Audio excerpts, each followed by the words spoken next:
తప్పు చేసిన బీఆర్ నాయుడు తన పదవికి రాజీనామా చేయాలని భక్తుల నుంచి వచ్చిన డిమాండ్లు వస్తుంటే ఆయన మాత్రం ప్రెస్ మీట్ పెట్టి అదిరేది లేదు బెదిరేది లేదని చెప్పడం చూస్తుంటే కామంతో కళ్ళు మూసుకుని పోయినా వాడికి ఏది కనిపించదని ఇలాంటివి చూసినప్పుడే అంటారని మాజీ మంత్రి పెర్ని స్పష్టం చేశారు.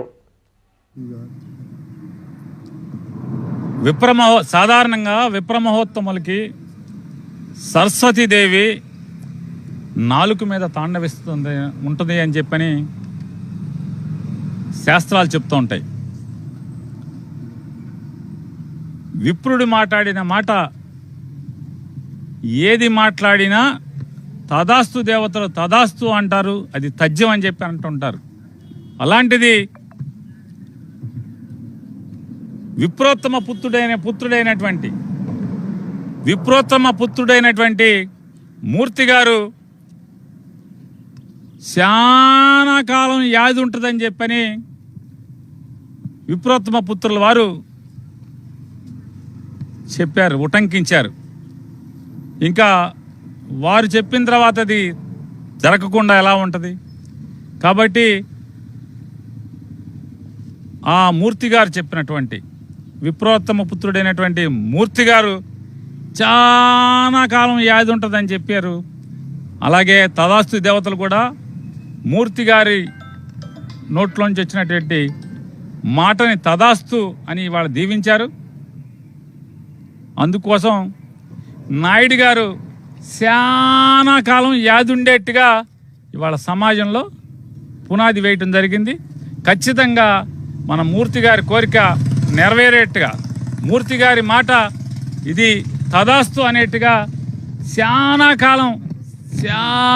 కాలం యాదుండేట్టుగా ఇవాళ ప్రపంచం అంతా కూడా కళ్ళకు కట్టినట్టు చిత్రమాలికల్ని మనందరం కూడా చూసాం. కాబట్టి అంటే ఖచ్చితంగా ఎవరి నోట్లోంచి వస్తే అది జరిగి తీరుతుందో అది జరిగింది అనేది గుర్తు చేసుకుందామని, యాది చేసుకుందామని మీ దగ్గరికి రావడం జరిగింది. బీఆర్ నాయుడు గారు మాట్లాడుతూ ఆ వీడియోలో కొన్ని ఏమో ఫేక్ ఉన్నాయి, కొన్ని ఏమో మార్పింగ్ చేసి పంపించారు అని మాట్లాడారు. అదే మహిళ ఏదైతే సోషల్ మీడియాలో జరుగుతుందో వాళ్ళ కుటుంబంలో కూడా చాలా పరిచయాలు ఉన్నాయి, 30 ఏళ్ళుగా చెప్తా ఉన్నారు. నాయుడు గారు చెప్పారు ఈ మాట. అంటే 32 ఏళ్లుగా శ్రీకాకుళం నగరంలో డయేరియా అదుపు చేయడంలో రాష్ట్ర ప్రభుత్వం వైఫల్యం చెందిందని సిపిఎం జిల్లా కార్యదర్శి బి గోవిందరావు తెలిపారు. శ్రీకాకుళం జిల్లా సిపిఎం కార్యాలయంలో సోమవారం సమావేశం నిర్వహించారు. వారం రోజులు గడిచినప్పటికీ తగిన వైద్యం అందటం లేదన్నారు. నమస్కారం. శ్రీకాకుళం నగరంలో ఈరోజు డయేరియా అదుపు చేయడంలో రాష్ట్ర ప్రభుత్వం పూర్తిగా విఫలమైంది. ఈ రోజు విఫలమైన కారణంగానే ఈ రోజుకు వారం రోజులు గడిచినప్పుడు కూడా ఈ రోజు చిన్న ఒక డయేరియా లాంటిది కూడా ఇవాళ అదుపు చేయలేక ప్రజలు ప్రాణాలు కోల్పోతుంటే కనీసం ఈ జిల్లా మంత్రి, వ్యవసాయ శాఖ మంత్రి గారు కనీసం ఇప్పటి వరకు పరామర్శకు కూడా వెళ్ళలేదు. ఇది బాధాకరమైన విషయం. అంతేకాదు ఈ రోజు ఈ డయేరియా ప్రబలడానికి ప్రధానమైన కారణం ఏంటంటే ఈ రోజు మంచినీటి పైపు లైన్లన్నీ కూడా ఇవాళ మురికి కాలువలు గుండా ప్రవహిస్తున్నాయి. అవి ఎక్కడ లీక్ అవుతున్నాయో తెలియదు, ఎక్కడ పోయినాయో తెలియదు, ఎక్కడ పింపురెక్కి పోనాయో తెలియడంతో ఈవేళ మురికి నీరు మంచినీరుతో కలిసి వెళ్ళడంతో ఈవేళ డయేరియా ప్రబలింది. దీనివల్ల ఏంటంటే అనేక మంది ఈవేళ రోగాలు బారిన పడతారు. మరొక వైపున ఈ శ్రీకాకుళం జిల్లాలో మొత్తం అంతా మురికి నీరు, సెప్టిక్ ట్యాంక్ నీరు, హాస్పిటల్ వ్యర్థాలు మొత్తం అంతా కూడా ఇవాళ ఎటువంటి శుద్ధి చేయకుండా ఇవాళ నాగావళి నదికి ఇవాళ లైన్ కనెక్షన్ అయి ఉంది. అక్కడి నుంచే మంచినీరు ట్యాంకులేమో ఫిల్టర్ చేసి ఈ శ్రీకాకుళం నగరవాసులకు ఇస్తారు. అంటే ఈ మురికి నీరే తిరిగి మళ్ళీ ప్రజలకు ఇవ్వడంతో ప్రజలు అనారోగ్యం పాలవుతారు. గతంలో కూడా మేము సిపిఎం గా అనేక ఆందోళన చేసాం. మీరు శుద్ధి చేసి ఈ నీరంతా కూడా పైప్ లైన్ ద్వారా సముద్రం కలపండి, అంతేగాని ఈ నాగావళి కలుషితం చేయలేదని చెప్పేసారు. ఈ ప్రభుత్వాలు ఎంతవరకు కూడా దానికి ఎటువంటి శుద్ధి చేయడానికి కూడా ముందుకు రాలేదు. అందుకోసమే ఈవేళ ఈ బారిన పడతారు. అంతేకాదు ఈవేళ రోగాల బారిన పడితే ఈవేళ వైద్యానికి రిమ్స్ తీసుకెళ్తే రిమ్స్ లో బెడ్లు లేవు. ఎందుకయ్యా బెడ్లు లేవనంటే ఐసీయూ బెడ్లు 30 ఉన్నాయి. 30 బెడ్లు ఉంటే దానిలో 16కే వెంటిలేటర్లు ఉన్నాయి. ఈవేళ 214 కేసులు నమోదైనాయంటే నువ్వు ఐసీయూ బెడ్లు రిమ్స్ హాస్పిటల్ లేకపోతే రోగుల పరిస్థితి ఏంటి అని చెప్పి వారి ప్రభుత్వం కడుతున్నాం. అందుకోసం ఈ ప్రభుత్వం ప్రజల ఆరోగ్యం పట్ల, ప్రజల వైద్యం పట్ల నిర్లక్ష్యంగా ఉండి విఫలమైందని చెప్పి సందర్భంగా మీరు తెలియజేస్తాం. అంతేకాదు ఎంత పెద్ద రిమ్స్ ఉంది, ఇక్కడేమో అనేక డిపార్ట్మెంట్కి డాక్టర్లు లేరు. ఈరోజు ఎన్నో ట్రైనాలజీకి లేరు, ఎండోగ్రాఫ్ సంబంధించి లేరు, అదేవిధంగా పిల్లలకు సంబంధించి పీడియాట్రిక్ సర్జన్ లేడు. అలాగే కొన్ని డాక్టర్లు తరాకుర వదలలేదు. అంటే ఆంకాలజీకి ఒకరు ఉన్నారు, అలాగే కార్డియాలజీకి ఒక ఇద్దరు ఉన్నారు, అలాగే న్యూరో సర్జన్, యూరోకి ఒక్కొక్కరు చెప్పున్నారు. కానీ ఇక్కడ ఒక డిపార్ట్మెంట్కి 4 ఉండాలి. Professor, assistant. బిఆర్ నాయుడు, నువ్వు నా కాలిగోటికి కూడా సరిపోవు. బిఆర్ నాయుడు నీలాంటి వాడిని మనిషిలా కూడా చూడను అని టీటీడీ చైర్మన్ బిఆర్ నాయుడుపై మాజీ చైర్మన్ భూమన కరుణాకర్ రెడ్డి ఆగ్రహం వ్యక్తం చేశారు. ఈ మేరకు సోమవారం తిరుపతి వైఎస్ఆర్సీపీ కార్యాలయంలో మీడియాతో మాట్లాడారు. వ్యక్తిని అధ్యక్షుడిగా కొనసాగించటం అంటే వెంకటేశ్వర స్వామిని అవమానపరచటమే అని ముక్తకంఠంతో సోషల్ మీడియా అంతా కూడా లక్షలాది మంది భక్తులు సోషల్ మీడియా వేదిక ద్వారా తమ అభిప్రాయాల్ని పెద్ద ఎత్తున పంచుకున్నారు. దానికి నేను నిన్న మధ్యాహ్నం 12 గంటల ప్రాంతంలో పత్రికా సమావేశం నిర్వహించి ఇలాంటి కార్యక్రమాలకు పాల్పడుతున్నటువంటి బిఆర్ నాయుడు గారు, మీరు రాజీనామా చేయవలసినటువంటి అవసరం ఉన్నది, లేదా మిమ్మల్ని ముఖ్యమంత్రి చంద్రబాబు నాయుడు గారే రిమూవ్ చేయాల్సిన అవసరం ఉంది అని నేను ప్రకటించటం జరిగింది. కోట్ల మంది చూసినటువంటి ఆ వీడియోలు, ఆ ఫోటోలను, దీనికి సంబంధించిన విషయాల వివరాలలోకి పెద్ద ఎత్తున పోకుండా బిఆర్ నాయుడు గారు నిన్న మధ్యాహ్నం పత్రికా సమావేశం నిర్వహించి ఆయన గారు దీనికి సరైనటువంటి వివరణ ఇవ్వకుండా, చూడండి చాలా స్పష్టంగా ఆయన రాసలీలకు సంబంధించినటువంటి వీడియోలు ఇవి. ఓ పరిష్వంగ ఆనందంలో మునిగి తేలుతున్నాడు బిఆర్ నాయుడు గారు అక్కడ.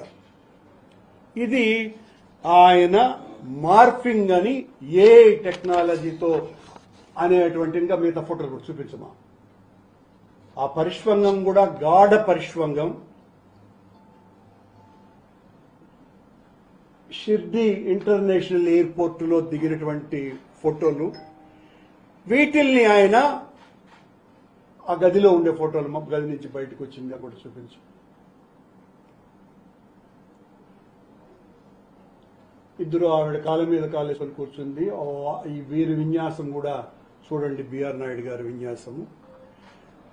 దీని మీద ఆయన వివరణ, వాళ్లకు మాకు 30 ఏళ్ల అనుబంధం ఉంది, ఆ ఆత్మీయ అనుబంధం పెద్దది, నా గురించి మాట్లాడతావా రా అని నా మీద, మా నాయకుడు జగన్మోహన్ రెడ్డి గారి మీద, మా సుబ్బారెడ్డి మీద ఇష్టం వచ్చినట్టుగా మాట్లాడాడు. మేము ఆయన ప్రెస్ మీట్ పెట్టి కూటమి ప్రభుత్వం రైతులకు భరోసా కల్పించే దిశగా కృషి చేస్తున్నదని నరసన్నపేట ఎమ్మెల్యే బోగి రమణమూర్తి తెలిపారు. సోమవారం నరసన్నపేట మండలం కొత్త పోలవలస పంచాయతీలో ప్రభుత్వం అందిస్తున్న పట్టాదార్ పాస్ పుస్తకాలను ఆయన పంపిణీ చేశారు. అనంతరం మాట్లాడారు. మన భూమిపై మనకి హక్కు లేని పరిస్థితి గత వైసీపీ ప్రభుత్వంలో జరిగింది. మీ అందరూ తెలిసిందే, మళ్ళీ మర్చిపోయి ఉంటారు. పాస్ పుస్తకం మీద మన ఫోటో మరి లేదు. మన తాతలు గడించారు, తండ్రులు గడించారు, లేకపోతే మనం కొన్నాం. అటువంటి పాస్ పుస్తకాల మీద ఆవేళ ముఖ్యమంత్రి గారి ఫోటో, మన పొలం గట్ల అద్దుల మీద ఆవేళ ముఖ్యమంత్రి ఫోటోతోటి రాళ్ళు పెద్ద కుట్ర జరిగింది ఈ రాష్ట్రంలో. చాలామంది ప్రజలు భయానికి గురయ్యారు. ఈ భూమి ఇంకోటి పేరు నెక్కించి సాడిదే, దానికి పంచాయతీ కలిపి లేదు. మన కష్టం వెళ్ళి ఎంఆర్ఓ చెప్పుకుంటామో, ఆర్డీఓ చెప్పుకుంటామో, జేసీకి చెప్పుకుంటామో, కలెక్టర్కి చెప్పుకుంటామంటే ఆయన పరిధి లేదు. వెళ్తే హైకోర్టుకి వెళ్ళాలి, లేకపోతే ఇక్కడ రిటైర్ అయిన ఎంప్లాయీస్తో కమిటీ అట, ఆ కమిటీ ఏ తీర్పిస్తే ఆ తీర్పే జడ్జిమెంట్. అలాగే మన భూమి పైన కన్ను పడ్డదనుకో, నీకు అమ్మని అడుగుతారు. ఈ ఊరు భూములు మనం అమ్మం, మనం ఎందుకు అమ్ముతాం? మన స్వాధీనం మన తండ్రులు ఇచ్చిన ఆస్తి. వేటపాలెం బాణీసంచ పేలుడు ఘటన దురదృష్టకరమని ఏపీ హోంమంత్రి అనిత అన్నారు. ఇలాంటి ఘటనలు మరలా కాకుండా ప్రభుత్వం చర్యలు తీసుకుంటుందని తెలిపారు. ప్రమాద స్థలాన్ని మంత్రి నారాయణతో కలిసి ఆమె పరిశీలించారు. బాణీసంచ తయారీ కేంద్రంలో వైసీపీ ఎంపీపీ భాగస్వామ్యం ఉన్నట్లు తెలుస్తోందని మంత్రి అనిత తెలిపారు. వాళ్ళు మెటీరియల్ చేసేటప్పుడు ప్రాపర్ వేలో చేయలేకపోవడం వల్ల జరిగిన ఇన్సిడెంట్గా భావిస్తున్నారు. ఎంక్వైరీ వేసాం, రిపోర్ట్ రాగానే దానిపైన మీద తగిన చర్యలు తీసుకుంటాం. కొన్ని అనాధికారికంగా నిర్వహిస్తున్న దాంట్లోనే ప్రమాదాలు ఎక్కువ జరుగుతున్నాయి అంటున్నారు. అమ్మ ఒకసారి మీరు అర్థం చేసుకోవాలి, ఇది అధికారికంగా ఎన్ఓసి ఉంది, at the same time licence ఉంది. ఈ లైసెన్స్ ఎన్ఓసి కూడా 2027 మార్చి వరకు ఉంది. నేనేమంటానంటే లైసెన్సులు తీసుకుంటున్నారు, ఎన్ఓసీలు వస్తున్నాయి, అన్నీ బాగానే ఉన్నాయి. కానీ అనుకున్న దానికన్నా మెటీరియల్ కన్నా ఎక్స్ట్రా ఇప్పుడు ఈ విషయం ఫర్ ఎగ్జాంపుల్ ఇప్పుడు ఏదో నియర్ బై ఒక పండగ ఏదో ఉంది, ఆ పండగకి సంబంధించి ఇక్కడ ఆర్డర్ వచ్చింది. ఈ ఆర్డర్కి ఇమీడియట్గా చేయాలి. సో కొంతమంది లేబర్ని తీసుకొచ్చి ఆల్రెడీ కొంచెం అలవాటు ఉన్న లేబర్ని తీసుకొచ్చి ఇమీడియట్గా చేయించే ప్రక్రియలు జరుగుతున్నాయి. సో ఆ పర్యవేక్షణ అన్నది ల్యాబ్స్ అయింది కాబట్టే కదా ఈరోజు ఒక ఆర్డీఓ స్థాయి వ్యక్తిని కూడా సస్పెండ్ చేయడం జరిగింది. నేను వచ్చానండి, ఒక నిమిషం దాని అయిపోయానండి. రాయవరంలో సేఫ్టీ ఎక్విప్మెంట్ ఉంది, ఇక్కడ కూడా సేఫ్టీ ఎక్విప్మెంట్ ఉంది. కానీ వాటిని కాపాడే పరిస్థితులు అంటే ప్రమాదం జరిగినప్పుడు ఆ ఎక్విప్మెంట్ వల్ల ఏ ఉపయోగం రెండు గంటల్లో ఉంది. దీనికి సంబంధించి సేఫ్టీ ఎక్విప్మెంట్ అన్నది ఎప్పుడు ఉపయోగపడుతుంది అంటే మీరు అబ్జర్వ్ చేయండి. సేఫ్టీ ఎక్విప్మెంట్ అనేది ప్రిలిమినరీగా ఏదైనా బ్లాస్ట్ జరుగుతుంది అనుకునేటప్పుడు ఇమీడియట్గా ఉపయోగపడుతుంది. ఇక్కడ ఇంత పెద్ద ఎక్స్ప్లోజివ్ మెటీరియల్ ఇక్కడ పెట్టుకుని ఒక్కసారిగా జరిగినప్పుడు ఎవరికి కూడా ఆ మెటీరియల్ కూడా ఉపయోగపడే పరిస్థితి కూడా కనిపించట్ల. సో దీనికి ఏంటి ఒక ఎస్ఓపి కూడా లాస్ట్ టైము మన మన మన ఈనాడు విలేకరు చెప్పినట్టుగా ఆ రోజు రాయవరంలో జరిగిన ఇన్సిడెంట్ తర్వాత ఒక హై లెవెల్ కమిటీ కూడా వచ్చింది. మీరు అబ్జర్వ్ చేశారో లేదు, సురేష్ గారి నేతృత్వంలో, ఐఏఎస్ సురేష్ గారి నేతృత్వంలో ఆయన ఒక ఎస్ఓపి కూడా ఇచ్చున్నారు. ఆ ఎస్ఓపిని బేస్ చేసుకునే మేము తర్వాత ఫర్దర్గా కూడా ఎన్ఓసీలు కానీ లైసెన్సులు కానీ ఇస్తున్నాం. అయినప్పటికీ కూడా ఇలాంటివి జరిగినాయి కాబట్టి ఈరోజు 4 ఆఫీసర్లు మేము సస్పెండ్ చేయడం జరిగింది. ఇక్కడ పనిచేసే లేబర్ కూడా ఇన్సూరెన్స్ లేదు, సరైన భద్రత లేదు. దానిపై మీకు చెప్తున్నానండి, ఇప్పుడే నేను లేబర్ మినిస్టర్ గారితో కూడా మనం సుభాష్ గారితో లేబర్ డిపార్ట్మెంట్కి మా దగ్గర ఇంతమంది పనిచేస్తున్నారని ఇక్కడున్న ఓనర్ మాకు లిస్ట్ ఇవ్వాలి. లిస్ట్ ఇచ్చి వాళ్ళు ఒక 100 రూపీస్ అంతే వాళ్ళకి సంబంధించి వెల్ఫేర్ బోర్డుకి కడితే కనుక వీళ్ళకి ఇన్సూరెన్స్ వస్తుంది. సో అది కూడా వాళ్ళు చెయ్యట్లా. ఇప్పుడు మా దగ్గర రిజిస్ట్రేషన్ ప్రకారం చూసుకుంటే ఓన్లీ 8 మంది మాత్రమే ఇందులో పనిచేయాలి. 8 మందికే మేము పని చేస్తామని వాళ్ళు డిక్లరేషన్ ఇచ్చారు. ఇప్పుడు అరౌండ్ ఇంతమంది ఇక్కడికి వచ్చి పని చేస్తున్నప్పుడు అది ఆ పర్యవేక్షణ లోపం ఉంది కాబట్టి అధికారుల మీద చర్యలు తీసుకోవాలి. రాయవరం ఘటన తర్వాత ఎక్కడంతా లోపల స్టాక్ పెడతారు అనేది ఎక్కడ కూడా తనిఖీలు చేయట్లేదు అనేది ఇక్కడ గ్రామస్తులు చెప్తున్నారు. అలాగే వ్యాపారస్తులు చాలా మంది అడిగితే ఎవరు అధికారులు రావట్లేదని చెప్తున్నారు. మరి లేబర్ ఏమైపోతున్నారు, అలాగే దీనికి సంబంధించినటువంటి అధికారులు ఏమైపోతారు? అందుకే కదండి, కాదండి ఒకటి మీరు అన్నది కరెక్టే. ప్రమాదం జరిగిన తర్వాత సస్పెండ్ చేయడం అన్నది మా రెస్పాన్సిబిలిటీ, మేము చేస్తాం. ముందు ఆ పర్యవేక్షణ లోపం జరిగింది కాబట్టి ఇంతవరకు వచ్చింది. నేను విషయం ఏంటంటే మీరు అన్నది నేను ఒప్పుకుంటా. చాలా మంది ఏమవుతుందంటే ఆశ కొద్ది ఇంత మెటీరియల్ మాకు ఆర్డర్స్ వచ్చినాయి కాబట్టి ఇంత మెటీరియల్ పెట్టుకుంటాం. నేనేమంటానంటే ఒక వ్యాపారస్తుడు, ఇలాంటి యూనిట్ నడిపే వ్యాపారస్తుడికి రెస్పాన్సిబిలిటీ ఉండదా అండి? నేను అదే కోరుకున్నా. ఇప్పుడు ప్రతి ఒక్కటి కూడా గవర్నమెంట్ ఒక పక్క నుంచి పర్యవేక్షిస్తుంది. ఇప్పుడు మెటీరియల్ తీసుకొచ్చే యాజమానికి ఈరోజు పాపం యాజమాని అంగన్వాడీల సంక్షేమానికి కూటమి ప్రభుత్వం కట్టుబడి ఉందని శ్రీకాకుళం ఎమ్మెల్యే గొండు శంకర్ తెలిపారు. అంగన్వాడీలు ప్రతిపాదించిన 9 డిమాండ్లను ఇప్పటికే పరిష్కరించామని తెలిపారు. 2 సార్లు వేతనాలు పెంచి ప్రతి నెల 1వ తేదీన జీతాలు చెల్లించే విధానం అమలు చేశామని పేర్కొన్నారు. అంగన్వాడీ కార్యకర్తలు, హెల్పర్లు, సూపర్వైజర్ల సంక్షేమం కోసం కూటమి ప్రభుత్వం చారిత్రాత్మక నిర్ణయాలు తీసుకుంటోందని తెలిపారు. అంగన్వాడీలకు ఇచ్చిన హామీలను అమలు చేయడంలో ప్రభుత్వం పూర్తి నిబద్ధతతో పనిచేస్తోందని ఆయన స్పష్టం చేశారు. శ్రీకాకుళంలో నిర్వహించిన మీడియా సమావేశంలో ఎమ్మెల్యే గుండు శంకర్ మాట్లాడుతూ గతంలో ఎన్నడూ లేని విధంగా ప్రభుత్వం అంగన్వాడీ కార్యకర్తలకు 2 సార్లు వేతనాలు పెంచిన ఘనత సాధించిందన్నారు. ప్రతి నెల 1వ తేదీన జీతాలు చెల్లించే విధానం అమలు చేసి జీతాల ఆలస్యానికి శాశ్వత పరిష్కారం చూపామని తెలిపారు. రాష్ట్ర వ్యాప్తంగా 58,204 మంది అంగన్వాడీ సిబ్బందికి 75 కోట్ల రూపాయల వ్యయంతో 5G స్మార్ట్ ఫోన్లు అందజేసినట్లు వెల్లడించారు. ఈ స్మార్ట్ ఫోన్ల ద్వారా గర్భిణీలు, బాలింతలు, చిన్నారులకు మరింత వేగంగా మరియు సమర్థవంతంగా సేవలు అందుతున్నాయని పేర్కొన్నారు. అంగన్వాడీ కేంద్రాల్లో హాజరు శాతం 70 నుండి 96% పెరగడం ప్రభుత్వం తీసుకున్న చర్యల ఫలితమేనని చెప్పారు. అదేవిధంగా అంగన్వాడీ కేంద్రాల్లో తాగునీరు, టాయిలెట్లు, ఆర్ఓ ప్లాంట్లు, టీవీలు, ఇండక్షన్ స్టవ్లు, నాణ్యమైన వంట పాత్రలు, ఆట వస్తువులు, బోధన సామాగ్రి వంటి సదుపాయాలు కల్పించామని వివరించారు. వేసవిలో 15 రోజుల ప్రత్యేక సెలవులు ఇవ్వడం ద్వారా కార్యకర్తలకు ఉపశమనం కల్పించినట్లు తెలిపారు. ప్రభుత్వం అండగా ఎప్పుడూ నిలుస్తుంది. అంగన్వాడీ కార్యకర్తలు, హెల్పర్లు, చిరు ఉద్యోగుల సంక్షేమానికి కూటమి ప్రభుత్వం ఎప్పుడు కూడా పట్టుబడి ఉన్నది. గతంలో ఎన్నడూ లేని విధంగా తొలిసారి 2 సార్లు అంగన్వాడీ వర్కర్స్ కి జీతాలు పెంచిన ఘనత తెలుగుదేశం ప్రభుత్వంలోనే జరిగింది. అది కూడా చంద్రబాబు నాయుడు గారికే ఆ కీర్తి దక్కుతుంది. ఎన్నికల్లో అంగన్వాడీలకి ఇచ్చిన ప్రతి హామీని కూటమి ప్రభుత్వం తప్పకుండా నెరవేరుస్తుంది. దానికి మేము కట్టుబడి ఉన్నాం. దాన్ని నెరవేర్చడానికి నిరంతరం కృషి కూడా చేస్తున్నాం. అధికారంలోకి వచ్చిన వెంటనే అంగన్వాడీలన్నింటికి కూడా మౌలిక వసతులు ముందు మనం సమకూర్చడం జరిగింది.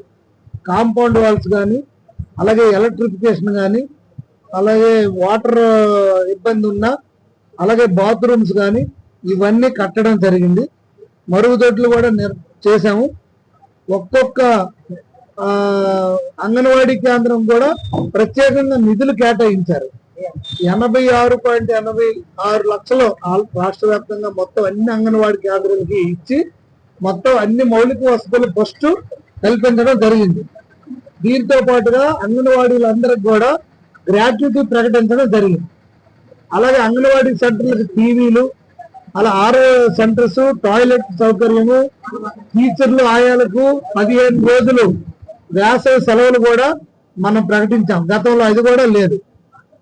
అలాగే ఆట వస్తువులు, పాఠాలు చెప్పడానికి వీలుగా చార్ట్లు ఒకటి ఇవ్వడం జరిగింది. తర్వాత ఇండక్షన్ స్టవ్స్ ఇచ్చాము. తర్వాత వంట పాత్రలు నాణ్యమైనటువంటివి మనం ఇవ్వడం జరిగింది.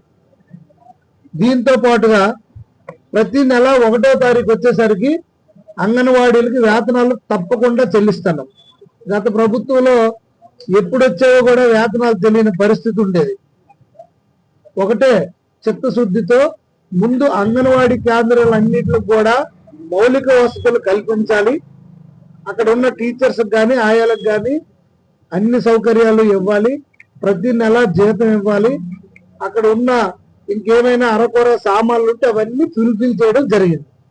దీంతో పాటుగా 58,204 మంది అంగన్వాడీ వర్కర్లను, సూపర్వైజర్లు, బ్లాక్ కోఆర్డినేటర్లు 75 కోట్ల వ్యయంతో వాళ్ళకి 5G స్మార్ట్ ఫోన్స్ ఇవ్వడం జరిగింది. 58,204 మందికి ఇవ్వడం జరిగింది. స్మార్ట్ ఫోన్లు అందరికీ మేమే పంచాం మా చేతుల మీదుగా ఈ ప్రభుత్వం వచ్చిన తర్వాత. ఈ స్మార్ట్ ఫోన్ల ద్వారా గర్భిణీలకు కానీ, బాలింతలకు కానీ, చిన్నారులకు కానీ మరింత వేగవంతంగా సమర్థవంతమైనటువంటి సేవలు చేయడానికి ఉపయోగపడ్డాయి. ఎందుకంటే వాళ్ళ దగ్గర ఉన్నవి ఎప్పుడో ఓల్డ్ వెర్షన్ ఉండేవి. ఇప్పుడున్న లేటెస్ట్ ఏదైతే ఈ యాప్లు ఇవన్నీ